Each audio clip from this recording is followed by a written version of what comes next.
and welcome to Cellular Healing TV. I'm your host, Meredith Dykstra, and this is episode number 167. We have our resident cellular healing specialist, Dr. Dan Pompa, on the line, of course, and today we welcome a very special guest, Dr. William Davis. Now, you may know Dr. Davis from his book, Wheat Belly, but today we're really excited to dig into his new book called Undoctored. So before we jump in, we have a lot of exciting things to talk about. Let me tell you a little bit more about Dr. Davis. William Davis, MD, is a New York Times best-selling author and a cardiologist who advocates unique, insightful, and cutting-edge strategies to help individuals discover the hidden wisdom within them. His blog, wheatbelly.com, has been visited by millions of people. Dr. Davis also shared his passion for wheat-free living on national television shows, including The Dr. Oz Show and CBS This Morning. His Wheat Belly Total Health program has become a public television special, now airing nationwide. And he lives in Wisconsin, which you said it's a little dreary there today, Dr. Davis, but thanks so much for joining us on Cellular Healing TV. We're so excited to have you. Well, thank you. Given the weather, this might be the bright point of my day. Yeah, always. Well, listen, first off, I want to thank you because you did bring the dangers of wheat to the forefront. You really did. I mean, you know, many of us were talking about it, but it was your book, I think, that really got people to understand it. And here's the one analogy I think that was really, I think, an amazing analogy that got people to understand even the dangers of raising glucose with whole grains. It was comparing the slice of whole grain toast or wheat bread, whatever it was, to a can of soda, and comparing the glucose rise. And I think people just got it. I use that analogy to this day, and I still give you credit in the book for that analogy. So thanks for all of those things, Doc. Sure. You know, that was an easy argument to make. There are some more complicated arguments, of course, but if we did nothing more than fuss about the carbohydrate content, the amylopectin content, it's an easy argument to make. Yeah, no doubt.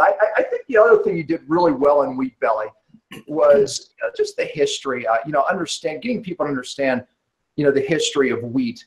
Why gluten's a problem today and it wasn't, except whatever before the 1970s. The hybridization that occurred, Norman Borlaug. I think that was just well done. Thank you for that. But with that said, I hope your next book, Undoctored, really stirs the pot even more. I do, because this, to me, hits a subject that really needs to get put out there. And I know, and you probably already are getting criticized for this book. So, people are saying, why? What do you mean, Dr. Pompa? Tell us a little bit about what inspired you to write a book, Undoctored, and what that even means. Well, I'll tell you what I saw through the 6 years or so of the Wheat Belly experience. So the original Wheat Belly book, of course, as you talked about, highlighted what agribusiness did to the wheat plant, turned it into a high-yield semi-dwarf strain it amplified its adverse health effects on humans. And if you got rid of it, people enjoyed extraordinary health benefits. But it became clear that we had to extend that conversation to all grains, all seeds of grasses. That's what grains are. They're all seeds of grasses, of course. And you get even further benefits. But then also became clear that people could do even better by addressing all the nutritional deficiencies that were caused by grains but persisted with grain elimination, like magnesium and iron. And also address some common nutritional deficiencies like iodine and omega-3 fatty acids and magnesium. Well, what I saw as I further got into this conversation, extended the Wheat Belly conversation, was that hundreds of health conditions were reversing every single day among many, many people.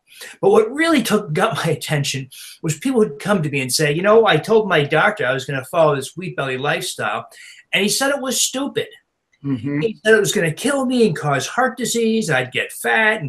But I went back to him, and I was 57 pounds lighter. I was freed of acid reflux, irritable bowel syndrome, eczema, psoriasis, rheumatoid arthritis, type 2 diabetes, obesity, migraine headaches, etc. And he didn't know what to make of it. What I saw was that people were becoming healthy in spite of their doctors. And I'm talking about the mainstream conventional doctors who like to prescribe things like Lipitor and send you to the hospital for an MRI and have you see a cardiologist for heart catheterization. I'm talking about the large mainstream practice of medicine. So I saw people having spectacular successes in health in spite of their doctors. And it became clear to me what we really had was the means to restore health across a huge swath of health conditions without the help of the conventional healthcare system. And so that's why I've called this approach, this what I hope to be an enlightening conversation, undoctored.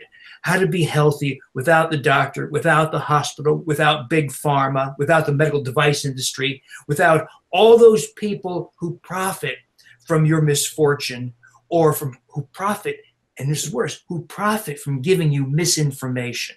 Yeah. There's no doubt about that. And with the title and the subtitle being, hey, and being smarter than your doctor, I'm sure you've taken some hits already. How's that going? Not as many as you think, because as you know, the chiropractic community, the naturopaths, the functional medicine community, pay attention to these things. They have their finger on the pulse of what's new, what's exciting, what's natural. But my colleagues, that is the gastroenterologists, the primary care docs, the cardiologists, the thoracic surgeons, the huge community of physicians don't really pay that much attention to this stuff, because there's so, I was privy to hospital board meetings and meetings in my division, and I was on faculty at university for some time. They are not concerned with health, what's going on in nutrition. They're concerned with how do we grow our thoracic surgery program 18% this year. We only had 650 bypass procedures last year. We only had 8,000 heart capitalizations. And we only did 4,000 MRIs. How do we grow this? How do we increase our market share? It has nothing to do with health. It has everything to do with growing revenues from health care. And that's why I say the enemy of health care is not sickness, it's healthy people. Yeah, no, I read that and I was like, boy, I really agree with that 100%. I love that. Yeah, so going back to the grain, I think there is, Meredith, help me on this.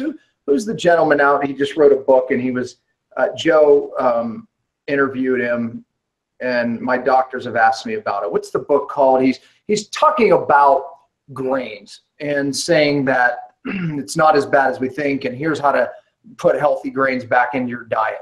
You know who I'm talking about? His brain's slipping me. I'll have it within a moment here. But what's your argument to that?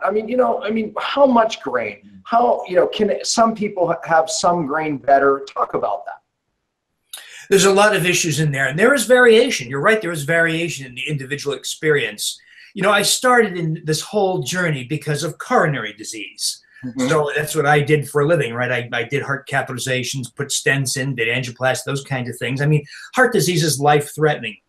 I took it another step, though. I started tracking very early levels of coronary disease using a device called the CT heart scan. This is going back 20-some years. And what I saw was if you did the conventional things to prevent heart disease, these are things like statin drugs, cut your fat, everything in moderation, all that stuff. Heart disease progresses, gallops forward at a horrifying rate, 25 to 30% per year if you track it by a heart scan score. We've helped publish some of those data, and my colleague said, well, just don't track it anymore. Just rely on your patients to call when they have chest pain or if they die. Well, I found that so offensive that I started to look for other solutions. It led me down, as you know, when you ask different questions, you often get different answers. And the answers I got were things like vitamin D. When I folded vitamin D into the equation, I saw incredible changes in heart scan scores. They started to actually drop, and I mean a lot. The number one cause for coronary disease, heart attack, sudden cardiac death, need for angioplasty bypass surgery is not high cholesterol. You and I know that that's a semi-fiction. That's a highly profitable semi-fiction. But the most common cause is an excess of small LDL particles. Small LDL particles are unusually long-lasting. They last 5 to 7 days as compared to 24 hours of large LDL particles caused by fat consumption. They're highly adherent to connective tissue. They are very oxidation prone. They're very glycation prone. In other words, small LDL is a very different animal than large LDL. And of course, the cholesterol panel doesn't tell you anything about that. You have to actually measure it. So what foods, I asked myself, what foods, and this was well grounded in the literature, scientific literature, what foods cause your body to form an excess of small LDL particles? Two things, grains and sugars, and they last a week. So it takes 2 slices of whole wheat bread, 1 bagel, a bowl of cereal, of high fiber cereal, whatever, to have heart disease risk dramatically increased 7 days a week, 52 weeks a year. That's all it takes. Now, that's just the perspective of coronary disease risk. How about autoimmune disease? So you now know that the gliadin protein of wheat, rye, and barley, and the zein protein of corn is the initiating factor in many, if not most, cases of autoimmune diseases like type 1 diabetes in children and rheumatoid arthritis. Now, that's a long-lasting, durable effect. In other words, it doesn't take you don't have to eat it every day, 3 times a day. You can have it on occasion, and you can trigger all the domino effect that leads to autoimmune diseases. Dysbiosis, if we disrupt bowel flora through grain consumption, you just have to eat it once in a while, and you start the process of disrupting bowel flora. So there are many effects that are not just momentary, but long-lasting. So people who say grains are okay in moderation, what the USDA should be saying is we're not even sure this should be on the human diet at all, because it's responsible for so many health conditions. We're not even, but of course the USDA that drafts the food pyramid, food plate, is not in the business of protecting the consumer. They're in the business of protecting agribusiness. That is their charge. The SEC regulates the investment industry. They don't protect investors necessarily. USDA does not protect consumers. They protect agribusiness. Yet they're the people telling us what and how to eat. So when people say we can have grains in moderation, that is, if you look at the science, if you look what happened, it is such an ignorant statement. And the opposite is true, of course. Those of us who are grain-free enjoy magnificent health, and upon re-exposure to grains after you've been grain-free, become very ill. So it's very common, for instance, to have diarrhea, bloating, a return of autoimmune joint inflammation, skin rashes, eczema, psoriasis, neurological dysfunction from grain re-exposure. I've seen that so many times because people are bombarded with that opposite message, right? Everything in moderation, grains are the best thing. No, grains have no role in the human diet. Now that raises some issues about sustainability, et cetera. That's a whole other conversation. But from the perspective of individual human health, I know of no strategy that is more powerful than elimination of all grains. Yeah, I have to say, from my doctors and myself, we would agree that you can take sugar out of someone's diet and get a positive response. But when you take grains out of their diet, you get even a more powerful positive response. And that's true, whether it's from aches or pains. And I'm not just talking wheat. I can even go beyond it because, again, there's multiple problems with grains beyond gluten. And I wrote an article called Beyond Gluten. John Dillard, he wrote a book. That was it. That was the interview, Meredith, that he did with Joe. And it was basically, going through a different history of grains, etc. But, look. Practitioner, right? He's a Yeah, so his book was Eat Wheat. That's what it was. It's Dr. John Dillard. Yeah, I have to say, it was quite shocking. And I know Joe interviewed him. I watched the interview. I haven't had time to cite some of his sources, and I wanted to do that. But Joe's title is How to Safely Bring Wheat Back into Your Diet. Now, that wasn't Joe's title. I don't even know. I'll be with Joe Mercola next week, and I'm going to ask him his take on it. But I know it caused a stir. That's why I wanted to bring it up here. So I'm not saying I'm aligning with that thought process, but I just wanted to tell you that it's out there. That there is someone saying, hey, there's a way to eat healthy, more ancient wheat. And I can tell you that most people who are already challenged, you take grains away, and no doubt they do better. So Meredith, I think you have some questions. Fire away. Oh, well, just kind of on echoing. Yeah, you're echoing a little bit. Oh gosh.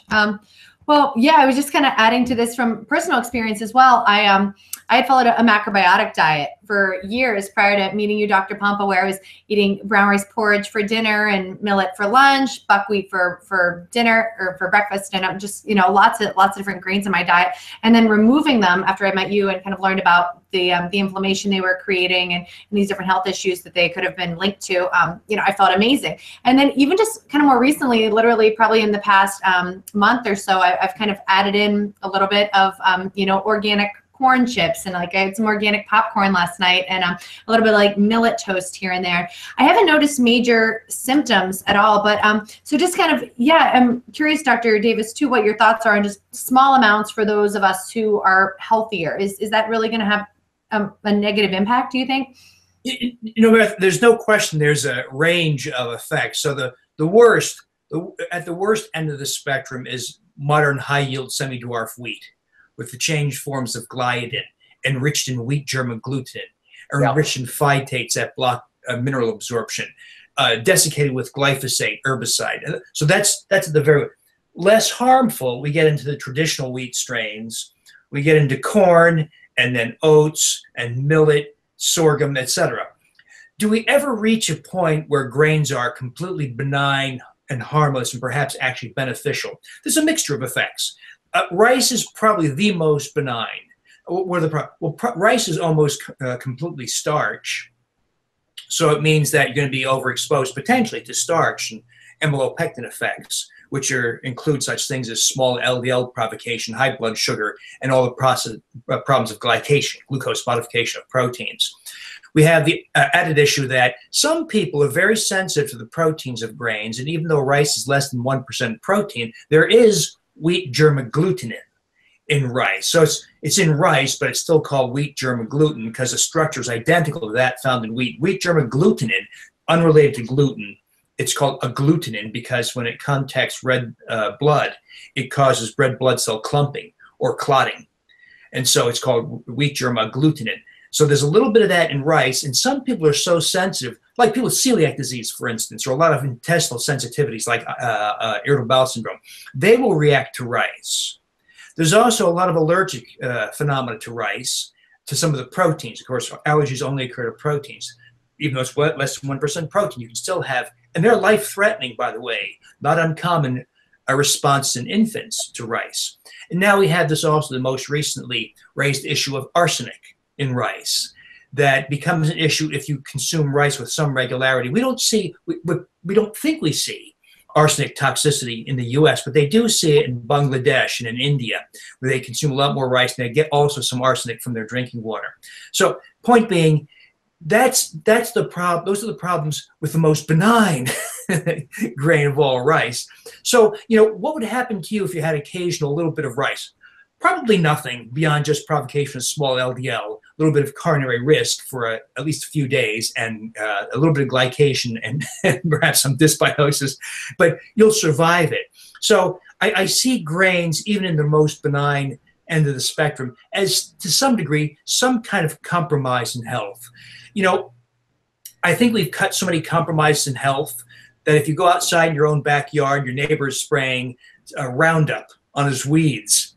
You drink the water that's unfiltered at the restaurant, and it's got pharmaceutical drug residues. It's got chloride, it's chlorine, it's got fluoride. In other words, we're cutting so many BPA because you didn't know that the hard plastics they use to serve you water at some function. We're compromising in so many ways that whenever we can identify a problem source, we try to minimize it. So to me, grains, no matter how you cut it, represent some kind of compromise in health. And I think most of us, as we learn all these issues, just it's not a compromise you have to make.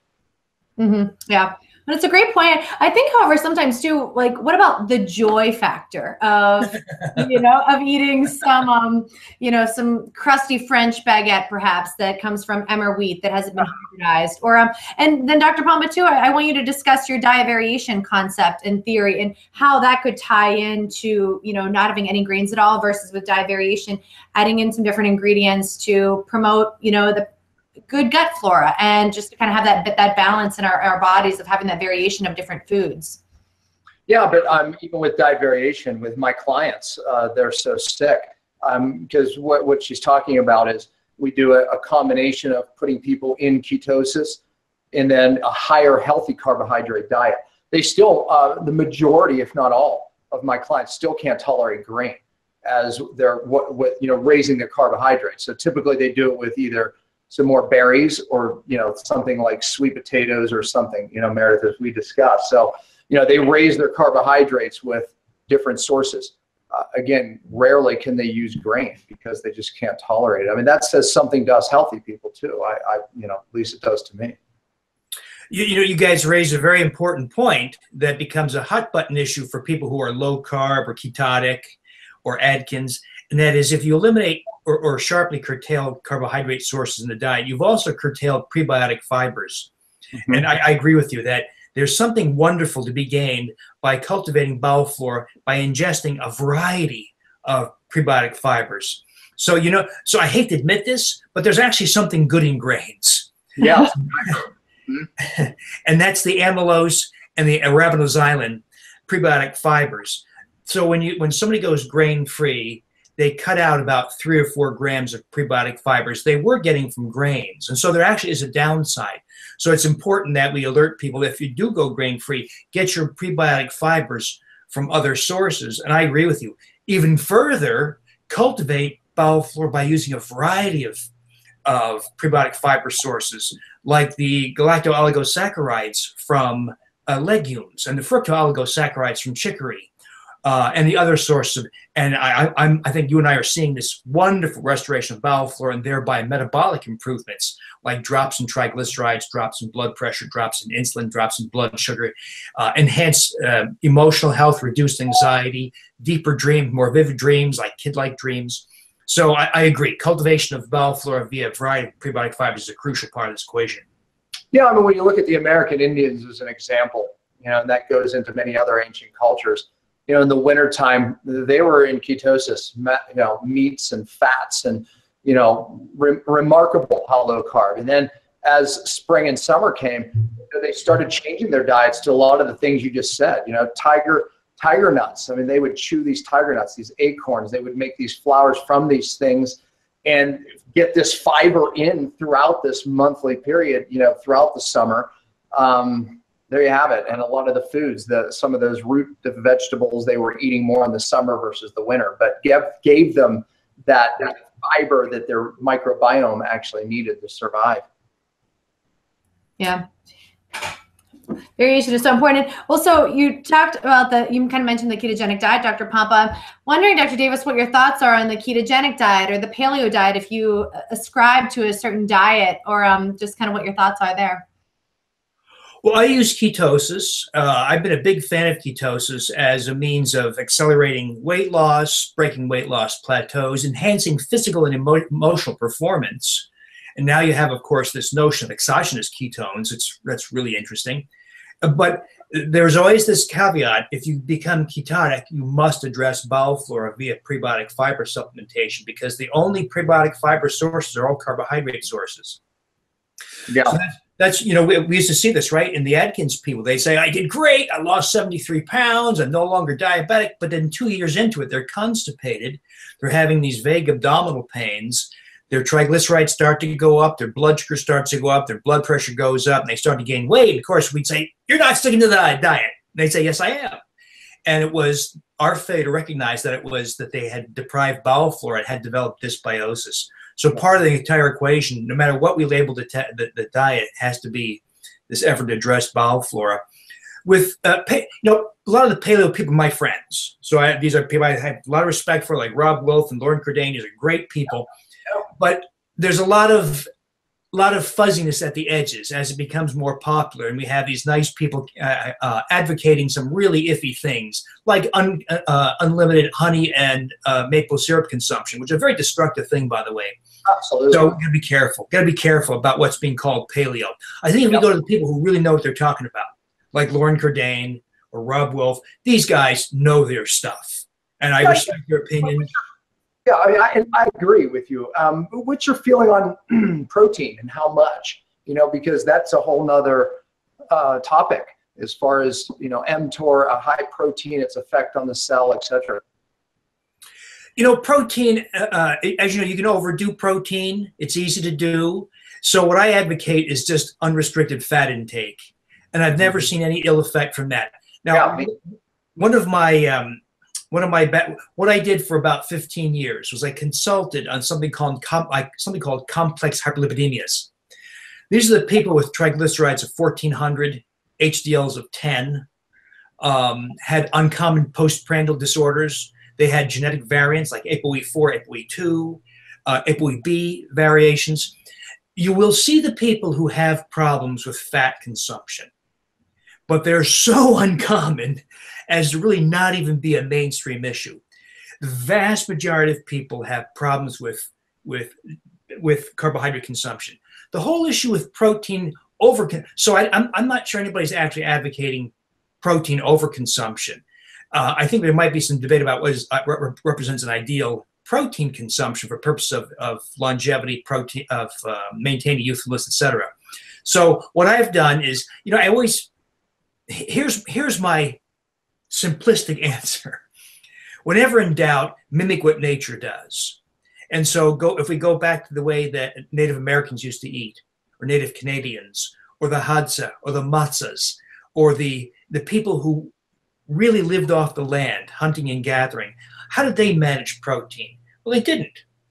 They killed an animal, ate its liver, ate its brain, shared the heart, shared the thyroid gland, ate the meat, ate the fat, ate some fruit, ate some nuts, dug in the dirt for underground too. And to me, that's how we probably should manage our lives too. That is, not be so worried about macronutrient composition, relative composition. But I think it's become a bit of a hot button issue because so many people, even when we tell them, don't worry about eating fat, eat it, they still can't get beyond that fat phobia. And I see that's a common tripping point.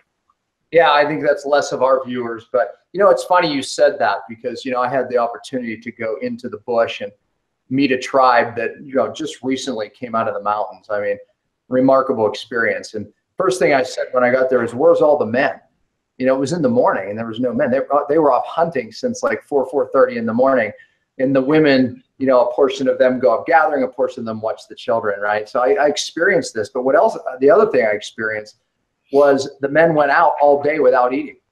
And they would just go and go. And they said, oh, they say it slows them down. And, you know, and then they no pasta carb loading? No, and then they come back. And then, like you said, if they get an animal, they feast. And it's 3 hours. Meredith, I think we lost you. No, I don't know. I can hear you. Can you hear me? There she is. There you are. You disappeared momentarily, Meredith. Oh, I'm back. Anyway, you're back. So anyways, they would come back and eat this meal that, you know, was a very social gathering. It probably lasted 3 hours, you know. But point being, to your point, is that they weren't monitoring their protein either, right? I mean, they were just eating. And I'm sure they consumed far too much protein. Look, I think, you know, what I always say is don't eat less often. And now we're emulating what really these tribes and very healthy cultures did. And then I think it changes the physics. We don't have a study showing that if you eat once or twice a day, how much protein, because the innate intelligence in the body, I think, can handle more protein if you're only eating one time a day, you know. So anyways, I think there's a lot of room for debate here. And I'll get in an argument with Joe Mercola and Ron Rosedale on this. But, you know, I think that, you know, these things kind of change the game. So emulate what ancient cultures did, and healthy ones at that. I agree with you, Doc. I love it. So that's great. Well, listen, what else did this book bring out? I mean, I think it's going to bring out a lot of new things. Talk about some of the new concepts that you brought out in this new book, Undoctored. Well, you know, I wanted to cultivate this idea that the doctor, meaning the conventional practicing doctor who thinks that you should submit to his paternalistic orders, take this prescription, shut up, don't ask me your stupid questions, come back in 6 months. That's unacceptable. In this day and age where we have access to so much information, social media, collaborative type functions, we should no longer just take the orders from the doctor, who is often not really working for you, but is working for his own. You know, I'm in Milwaukee, where the vast majority of doctors are employed by hospital systems. And many of these are still my friends, and they tell me, we're told the more revenue we generate for our hospital system, the larger my end of quarter bonus. So what happens is somebody goes to the ER or the hospital, their doctors, let's say for shoulder pain, and they're told, well, we can't tell, it might be a sign of heart disease. I can't be responsible for you because first sign of heart disease sometimes is sudden cardiac death and all that stuff they say to scare the hell out of you. You end up with a stress thallium test, $4,000. You end up with a heart catheterization for a total cost about $25,000 because you complained of headaches. You see a neurologist who does an extensive evaluation, including an MRI. You leave for a shoulder ache with a $90,000, $140,000 total healthcare bill. I've seen this happen countless times. So the healthcare system has become predatory, and it's after your insurance money. And so I want to alert people to that. And there are, of course, people who are advocates, primarily in the functional medicine community, the chiropractic community, the integrative health community. These are the people we turn to, not to the gastroenterologist, not to the endocrinologist, not to the surgeons, not to my colleagues, the cardiologists, not to the conventional primary care community, because they're too deeply mired in this health for profit idea. So that's one. And I'm speaking to the choir, to you two. We now know that real health wisdom is coming from these kinds of conversations. It's coming from online collaboration. It's coming from websites that collect data like patientslikeme.com and Cure Together. And what I hope my website will become over time, it's not launched yet, undoctored.com. It's places people can go for real, honest information. We're not selling drugs. We're not selling procedures. I'm not trying to direct you to the big hospital down the road that does heart transplantation and implantable defibrillators and all that kind of tens of thousands of dollar procedures. So we want to collaborate on health. And as we're seeing, I look back, how much smarter are we than we were 10 years ago because of collaboration online and conversation? I know all of us, I think, have raised the bar on sophisticated discussions about nutrition and health so much. We'll think what's going to happen in another 10 years because we're collaborating through these kinds of venues. And so I want to encourage people, while my colleagues say, I don't give a damn what Dr. Google says, we say, no, the future is crowdsourced wisdom. And when you put 1,000, 10,000 people together with varied interests and experiences, you get answers that are superior to the one presumed expert who might call himself a gastroenterologist or a cardiologist. You get better answers from the crowd often, particularly when you ask pointed answers. And then lastly, what I saw was, I drew from the cumulative wheat belly experience. Was it really, for me, it was only 6 basic strategies. Not to say there's only 6 strategies for health and for every issue. But for the vast majority of chronic health conditions, whether we label it rheumatoid arthritis or lupus or hypertension or coronary disease or migraine headaches or plantar fasciitis or polymyalgia rheumatica, or no matter what we label it, the vast majority of chronic conditions that were non-genetic, non-traumatic, and non-infectious, but common chronic health conditions, the vast majority respond to these 6 basic, and these are things you already know about. No wheat, no grains, a cap on carbohydrate exposure, omega-3 fatty acid supplementation, iodine supplementation, magnesium, cultivation of bowel flora. You do those handful of things, and something happens. I call it the 2 + 2 = 11 effect. You put them together, you get this wonderful, powerful synergy. The most powerful synergy coming from grain elimination coupled with vitamin D, by the way. And then thirdly, cultivation of bowel flora. There's something absolutely spectacular about that combination. So it's a synergistic combination of basic strategies, which are largely free or minimal cost, and yet free you from the tyranny of the healthcare system. Don't you think they're their greatest tool in the healthcare system, because they are looking at bottom line dollars? Fear is their greatest thing. Even our viewers here, most of our viewers, and we have many followers, would agree with every word we're saying. They get #1 killer in America, medication, right? I mean, we know these things. I mean, they know these things. However, I have discussions with many of them and receive their emails, and so does Meredith, and it's like, well, I went to my doctor.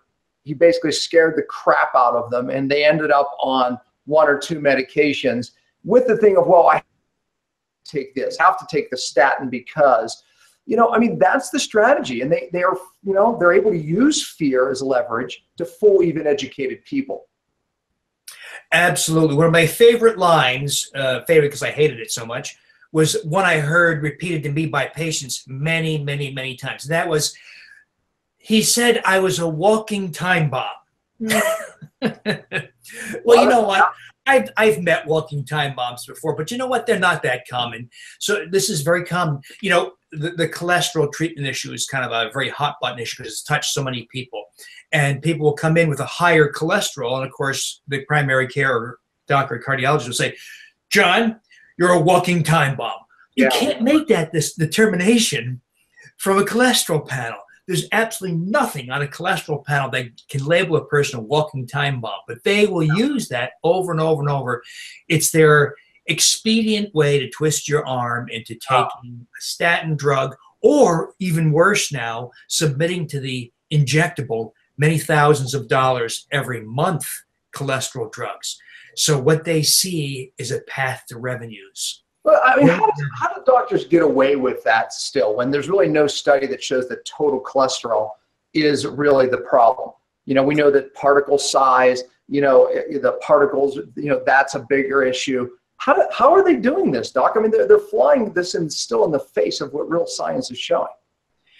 As you know, we can exchange information in milliseconds, but human attitudes and beliefs don't change in milliseconds. It changes over decades. So, the statin drug industry has spent over $2 billion in marketing. They call it clinical research, but we call it marketing.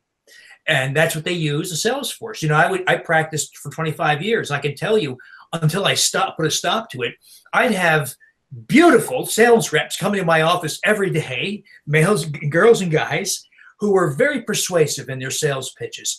They provide the bulk of education to my colleagues. So if you're a middle-aged guy with a receding hairline, a big gut, and you're tired, and a beautiful woman walks in a miniskirt and says, Doc, we're going to pay for a week-long, all-expense-paid visit to Orlando, where we're going to talk about statin drugs. Guess what you do? That's human nature. And it's worse. We hear about it in the drug industry, but I tell you where it's worse, in the medical device industry. So when I was in the cath lab doing a lot of procedures, many as 10 a day, you're going through hundreds of thousands of dollars of equipment all the time. And so you became this focus of attention of the product reps who made a lot of money and sold a lot of very valuable product. It's even worse than that. You don't hear anything about that part because it's kind of hidden behind closed doors of the operating room, the cath labs, and other procedural rooms. But it's really bad there, where that industry hires a very effective, very sexy, very good-looking, very persuasive and smart sales force. That's how you get at this community of doctors. Now, as more doctors are female, it's less effective, because females look better at blocking that sort of nonsense than the guys are. It's just human nature. But they're very effective at it. And what do you do when an ophthalmologist makes $2.5 million a year by doing lots and lots and lots of unnecessary or questionable procedures? All their injections they do, the vitreous of the eye, a lot of the cataracts removal. What should they do? You and I would say, well, why don't you educate people to show them how to not have cataracts, how to not have glaucoma? Well, they would say, I don't have time for that. I'm too busy generating procedural revenues. And so he's got to pay for his fancy car and house. He's not about to spend time educating people with a dramatic drop in revenue. So we have this deeply entrenched mindset among my colleagues who are hell-bent on preserving it, that the status quo. So I'm convinced it's going to take you and Meredith and me and your viewers who have to start talking about these things to expose it, because it's not going to come from the ophthalmologist making $2.5 million a year. It's not going to come from my cardiologist colleague who makes $1.2 million a year doing lots of heart catheterizations and implanting defibrillators. So we've got to undo that by educating people. It's like taking down Kodak. You couldn't take Kodak down by making a better Polaroid camera, but you could take Kodak down by inventing digital photography. So, and they went from $40 billion a year to almost zero overnight because somebody undid their entire business model. I want to see the same thing happen to conventional healthcare. I want you and me and Meredith people like us to show people that health is actually quite achievable. You don't need a page-long medication list of medications. You don't need statin drugs. You don't need an annual colonoscopy. You don't need any of that nonsense. What you need is be instructed some benign ways to achieve health, and you can be freed in so many ways. And this nonsense of 17.5% of GDP being directed towards healthcare is absolute nonsense. It should be a tiny fraction of that. Yeah, you know what's funny is I overheard a conversation last week, right? It's this conversation that went on with, two strangers really, and I was the third on the outside, and it went something like this, and this was a real conversation that actually happened. So she went to her doctor and she got the high cholesterol, the time bomb thing, right? And, basically she was told to walk 5 miles a day. And the gentleman asked her, well, what dietary recommendations? She said, no, my diet really doesn't have much to do with it at all. I just needed to walk 5 miles a day. And I mean, literally, it's like, in the conversation, someone came over and because I was about to enter into the conversation, and be like, that guy needs to lose his license, but didn't happen. But the point is another strategy is that people, if we can dumb them down into thinking that diet really doesn't make that much of a difference, then we got it. They've got it because, ultimately that's the thing is people don't get, if they realize how much control they have, they still think they're unlucky, doc. They think they got heart disease because they're the unlucky one, or cancer because they're the unlucky one. It's garbage. It's crap. It's our lifestyles that are doing it. And you're right, that they have the power to change, and your book brings that out, and I love that. Hallelujah. Yeah, absolutely. How can they get the book? The Undoctored book isn't out yet. It comes out May 9th, 2017. The website. We had some on, you sent us some things that we could read ahead of time. We appreciate that. Okay. I will maintain because the wheat belly community remains so large and vigorous, I'll maintain that also because there's plenty more to talk about in grains, as you see with some of the counterattacks. So I'll maintain the wheat belly blog and the wheat belly Facebook page and some of the other properties. So there's so much here to work on. I wish I could say that we've tapped into the Walmart set, but we have not. There's still plenty of work to do. So all we have to do is go to the mall and see that we still have plenty more. We've got enough here to undo. If the USDA and the American Heart Association and the Academy of Nutrition and Dietetics, if they got it right, we wouldn't have to talk. Right. They got it so colossally wrong that we will be busy for the next 30 years. If I would say three things that if they say do these dietary things, right? It would be low fat, eat less, and exercise more, right? All three could not be further from the truth of what really matters. Basically, you're lazy, you're a glutton, and you eat too much fat because you're a glutton. I mean, that's the message. That's the message that our government and media has put out day in, day out. Yep. We're preaching something different. We are. So thank you for all the great work. This is terrific, guys. You guys are doing good work. I'm glad to collaborate with people who are on the right track. Well, we reach a lot of people. We reach a lot of people, and we're blessed to do that. We're blessed to bring people like yourself that are bringing a counterculture method, that's for sure. Meredith? Yeah, thanks, Dr. Pompa, and thank you, Dr. Davis. Thank you for writing these books, for getting this information out. And I know a common theme in all of your books is self-empowerment. So do you have any closing words for viewers who are maybe watching for the first time? This is new information. What would you say to those to take the first step? This is upsetting, as you two well know, to many people because they have a hard time accepting the fact that they've been misled, either intentionally or inadvertently, for the past 40 years. True. But I think we just have to look around us and see what's happened to the landscape of human health and weight over the past.